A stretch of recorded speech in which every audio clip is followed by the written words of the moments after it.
Hello friends मु Chinu Chinu family blog को अपन को पुणी थे स्वागत। तो सकाल सकाल ब्लॉगिंग स्टार्ट कर पार नी तो बहुत ही व्यस्त थी। तो भाविली जे गाड़ी रे बसला बेले ही डायरेक्ट सेठू ही ब्लॉग स्टार्ट करी। तो ये मो वॉइस फ्रंट रे दे पार नी तो वॉइस ओवर पछरे देइथिली। तो ये आम बाहर जाइछु जमती कि आपन देखी बहुत सारा आमर शॉपिंग चलता किणा किणी सब गोल्ड ज्वेलरी साड़ी सब किणा किणी चलता। तो फाइनली तार अंत घटी माने अपेक्षार अंत घटी। आज हूँ मो भाईर एंगेजमेंट। तो ये मो भाई बस और साइड रे आमर टुआ टुई दी जन बस माने मो दीदीर पुओ आ मो झील। तो दीदीर बड़ झील जी आसनी तो फ्रंट रे बस मो दीदी भेणे आम झील मैंने मो दीदीर झील आसना। तो आम गाड़ी आसे भितर तो हजबैंड जाकि जो आमर केक ऑर्डर कराइला तो केक जो ऑर्डर कराइला तार वीडियो मध्य आपण शेयर करती। तो हजबैंड केक नहीं के आसुछंदी तो तार किछिटा वीडियो क्लिप मो हजबैंड मते सेंड करने। तो फाइनली आम आसिक पहुँच जाइछु मंदिर रे। तो मंदिर में पहुँचला बेलू अलरेडी पूजा आमर स्टार्ट हो जाता। तो मो पाखे भाउज पेड़ी जोटा रोचे से मो पाखे रही जाता। तो सहीटा आनला सहीटार पूजा कराला।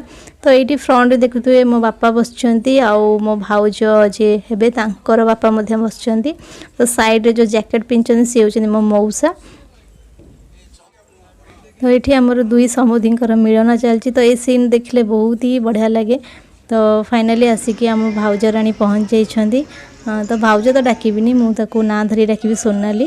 तो जेहेतु से मुठू सान तो ये सोनाली आ मो भाई ना सिकुन दिज छिड़ा होटा जो आमर सब विधि अच्छी से सब पूजा आमर चलची। तो पूजा मझे आमर ये चलती फोटो सेक्शन आम मैंने सान भौणी भेणे सहित मो भाई फोटो सेक्शन चलती माने मु आ मो साइड रे जे अच्छन से मो हजबैंड। तो ये भौणी मानक सहित फोटो सेक्शन चलची माने मो साइड रे मुझे अच्छी आ मो बड़ भौणी आ मझिरे जे मो सान भाई। तो आमर चलची फोटो सेक्शन ये। तो ये देख पारे आमर पूजा प्रायतः सरीगला। तो ये मो बापा पूरा इमोशनाल हो आखिरू लुह पूरा आस जाइला। तो सी पूजा रे बसिया समय भी मध्य बार बार एमती आखिरू माने लुह पोछु था। तो मो बापांकर गोटे जिनस कौन कहले से जिते भी कौन हुलहुली किंबा शंख एमती फुंका होथबो किंबा कौन झील विदा होथबो ए सब जिनस देखले से टोटाली से कंट्रोल कर पारंते आखिरू लुह आस जाए। तो माहौलटा ये टाइप रो थिला जे झील घर हो कि पुओ घर हो समस्त आखिरे से न दुखर भी लुह थिला झील घर आ खुशीर लुह थिला पुओ घर। जेहेतु गोटे झील ता बाप घर को छाड़ी अल्प दिन में पलि आसब तो से समस्त आखिरे लुह थिला। तो ये मते कहले भी कष्ट लगे। तो भॉइस देवा भितर भी मो आखिरे लुह आसीगला। तो एमती ही तो गोटे झीर लाइफ ही थाए। तो ये देखि पारुथिबे जे माने जो आमर रिंग सेरिमनी हम केक कटिंग हम तो तार किछिटा वीडियो क्लिप मो भौणी नहीं आसला। तो ये आमर प्रसाद सेवन होची। तो जेहेतु आमर रिंग सेरिमनी टी लेट हम फोटो सेक्शन से सब है लेट हम तो से आमर आगे प्रसाद ब्राह्मण जी अच्छा से कहले जे आपण प्रसाद सेवन करनी। तो आपण पछरे रिंग सेरिमनी करेंगे। तो ये आमर प्रसाद सेवन चलची। तो ये मु आ मो सांग ता पुओ मिसिक आम प्रसाद सेवन करूँ। तो मोर आउ गोटे सांग भी आसी पारानी। तो से को मीट करेबी मो सांग मान सहित बाहाघर रे मीट करेबी। तो ये आम टे सेल्फी नौ। तो सोनाली के देखो केमती लाजे तलक मुँह कर रही। तो ये प्रसाद सेवन पर आम आस जाइछु ऊपर को जो आम रिंग सेरिमनी हम। तो ये किछटा वीडियो आ फोटो सेक्शन आम ये चलची। तो ये समस्ते फैमिली मेंबर ये समस्ते माने प्रसाद खाई सारापर आस जाइछंती। तो आसला समस्ते आसला पर आम रिंग सेरिमनी हम।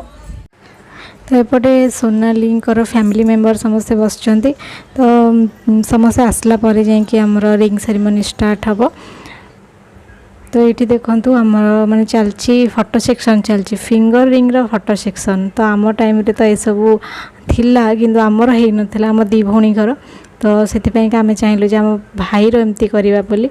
तो ये सब बहुत ही समय पड़े तो ये केक अणाई माने सजा हो तो एगुड़ार सब फोटो सेक्शन चलती।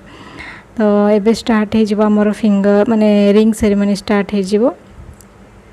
तो प्रायतः समस्ते आसीगले।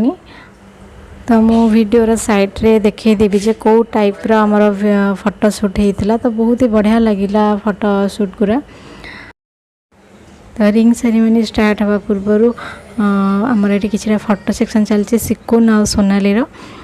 तो फाइनली रिंग सेरेमनी स्टार्ट हो माने गोटे लाइन रे कह गले अपेक्षार अंत घटी। बहुत वर्ष पर आम घर माने आम दी भौणीर स्वप्न पूरण हो भाई को दुल्हा बेसरे केमती देखिबू।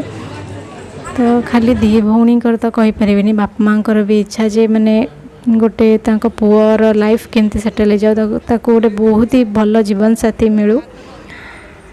तो ए रिंग सेरेमनी कि फोटो सेक्शन चलती।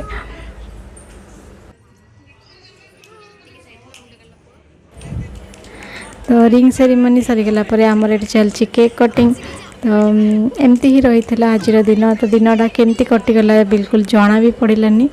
तो आशा करुँची मोर ये भिडियोटी आपण मानकु बहुत ही भल लगी कि मात्रा इमोशनल कर देथिबा कि मात्रा आपण माने एंजॉय भी करथिबे। तो देखा गोटे नेक्स्ट वीडियो से पर्यंत मोर ये भिडियोटी आपण माने एंजॉय करंतु खुशी रहंतु हेल्दी रहंतु। Bye bye.